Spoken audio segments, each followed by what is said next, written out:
देखो आंचलिक मंच बा सीएलएफ बोली आम जोटा कहूँ ग्राम पंचायत लेवल फेडरेशन गुड़िक जो सीएलएफ गुड़िक अच्छी प्रत्येक पंचायत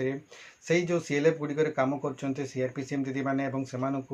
जो आंचलिक मंच से किसी रिजोल्यूशंस लिखा पड़ता है तेज ये जो सीएलएफ गुड़िक जो सब कमिटी रिजोल्यूशंस लिखा जाए से विषय कहवाई किसी दर्शक मत कमेंट करते तेणु ताकू नहीं आज भिडियो मुझे प्रस्तुत कर वीडियो को स्किप न कर शेष पर्यंत निश्चित भाव में देखूँ आपण मानक जो सीएलएफ गुड़िकर सब कमिटी रिजोल्यूशंस विषय में मुझे आज ये भिडियो कहबी एपाई तीनोटी सब कमिटी रिजोल्यूशन लिखा पड़ता है प्रत्येक सीआरपीसीएम मानक एवं से जो सीएलएफ गुड़िकर सब कमिटी रिजोल्यूशन अच्छी से गुड़िक से सबू सब कमिटी रिजोल्यूशंस अलग अलग से खाता करने पड़ो एवं प्रत्येक जो खाता करेंगे से परवर्ती से रिजोल्यूशंस गुड़िक लिखे तेरे जो तीनोटी सब कमिटी रिजोल्यूशंस रही है सीआरपीसीएम मानकर मंथली इंसेंटिव रही हाइब्रिड मॉडल गाइडलाइन अनुसार से प्रति जो पारिश्रमिक रही जोटा कि रही 1000 टंका तेणुक ये जो सब कमिटी रिजोल्यूशंस लिखे से मासिक 1000 टंका रही तेरे ये जो तीनोटी सब कमिटी रिजोल्यूशंस अच्छी से गुड़िक हूँ गोटे हूँ एसएचजी समीक्षा सब कमिटी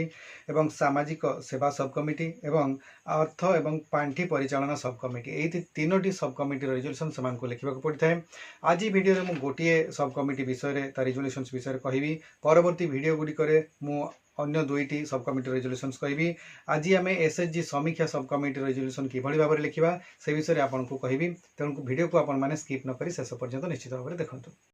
चैनल टी को सब्सक्राइब करी बेल बटन को ऑन कर दिंतु एवं ता सहित यही वीडियो को गोटे लाइक कर दिंतु। तो देखो ये रही देखो आंचलिक मंच सब कमिटी रिजोल्यूशन जो लिखे ग्राम संगठन बा भीओ बोली आम यहाँ कही था सीएलएफ गुड़िक तेणुक एगुड़िकर समीक्षा जो रही उपकमिटी बा सब कमिटी बैठक प्रस्ताव पत्र देखो लिखे कौन ग्राम संगठन नाम लिखे प्रथमे तापर जीपीएलएफ नाम ताने लिखी जो आपंकर जो रही जो भीओटा जोटा मैंने आप सीएलएफ नाम लिखे तापर देवे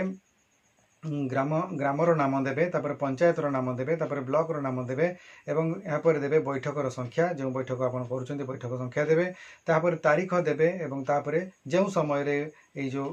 बैठकटी करिसंती तार समय मध्य देवे यहाँ स्थान देवे केउं स्थान रे बैठक आपण करिसंती ताहा मध्य आपण लिखिबे यहाँ सभापतित्व किए करिसंती माने सब कमिटीर सभानेत्रींकर नाम देवे यहाँ उपस्थित समस्त सभ्यांकर विवरणी देवे एठारे जो सब कमिटीर समस्त सदस्य एवं जो रही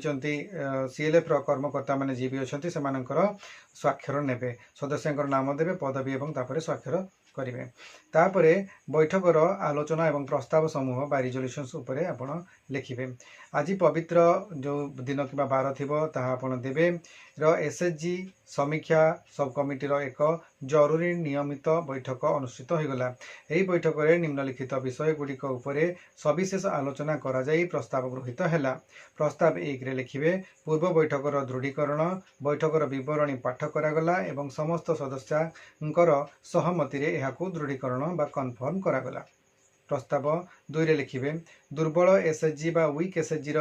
गुड़िक चिन्हट एवं समीक्षा ग्राम संगठन अधीन रे समस्त स्वयं सहायक गोष्ठी बा एसएचजी मानकर पंचसूत्र जेपरिक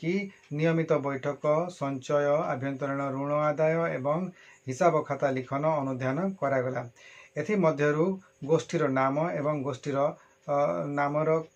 जो कार्यकलाप दुर्बल थिबा जो कार्यकलाप दुर्बल थिला ताहा आपण लिखिबे। एही गोष्ठी गुडी को सुधारिबा पई सब कमिटीर सदस्य एवं एमबीके सीआरपी आसंता सप्ताह रे सेमानकर बैठक परिदर्शन करी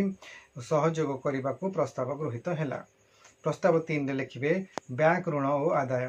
बैंक लोन एवं रिपेमेंट समीक्षा जो गोष्ठी गुड़िकर बैंक रु किंबा भीओ रु बा सीएलएफ रु ऋण नहीं से मासिक किस्ती समय अनुसार परिशोध होउछि कि नहीं ताहा जांच करागला। गोष्ठीर नाम देवे बा स्वयं जो एसएचजी ग्रुपर नाम देवे किस्ती बाकी जदि डिफल्ट थी ताले लिखिबे थिबारु एही गोष्ठीर सभानेत्री एवं संपादिका को आसंता सीएलएफ साधारण बैठक को डकाई ऋण टंका फेरस्त करबा पई अनुरोध करबा को स्थिर हैला। प्रस्ताव 4 लिखिबे ग्रेडिंग एवं मूल्यांकन बा ग्रेडिंग एंड असेसमेंट नूतन एवं पुरातन गोष्ठी मानकर आसंता बैंक लिंकेज एवं सरकारी सहायता पाई ग्रेडिंग प्रक्रिया उपरे आलोचना हैला। समस्त योग्य गोष्ठींकर आसेसमेंट फॉर्म सठिक भाव में पूरण करी रिपोर्ट भिओर ईसी मानक पठाइबा पई निष्पत्ति नियागला। प्रस्ताव 5 रे लिखिबे नूतन गोष्ठी गठन एवं सामिलकरण बाकी रही जाइतिबा गरीब परिवार मानकु नेई नूतन एसएचजी गठन करिबा किंबा से मानकु पुराना गोष्ठी रे सामिल करिबा पई सर्वे करा जिवो बोली स्थिर हैला। तापर लिखिबे आगामी मासर कार्यखाता बा एक्शन प्लान तापर लिखिबे आगामी मासर कार्य खसड़ा बा एक्शन प्लान दुर्बल गोष्ठी मानकर खाता पत्र जांच एवं तालीम प्रदान बैंक ऋण खिलापी करितबा गोष्ठींकर सह आलोचना आसंता सीएलएफ रो ईसी एग्जीक्यूटिव कमिटी बैठक में समीक्षा रिपोर्ट उपस्थापना शेष में सभानेत्री उपस्थित समस्त सदस्यों को धन्यवाद जणाई सभा सांग कले। यह लिखिला परे आपण स्वाक्षर देवे उप जो सब कमिटी सभानेत्री सदस्य जहाँ भी थे सिग्नेचर देवे एवं आंचलिक मंचर जदि सील स्टाम्प अच्छी ताहले देवे। यही भाव में आपण मैंने आपणकर जो सब कमिटी रिजोल्यूशंस रही समीक्षा सब कमिटी रिजोल्यूशंस जोटा कि सीएलएफ लिखा पड़ी था सीआरपीसीएम मान द्वारा लिखा पड़ता है ताहा आपण मैंने लिखिपारे। आशा करुँच आज भिडियो भल लगी मोर नेक्स्ट वीडियो गुड़िक देखूँ सीएलएफ रिजोल्यूशंस 2 और 3 निश्चित भाव में आसो। आज भिडियो को आप शेष पर्यटन देखी बहुत बहुत धन्यवाद। नमस्कार।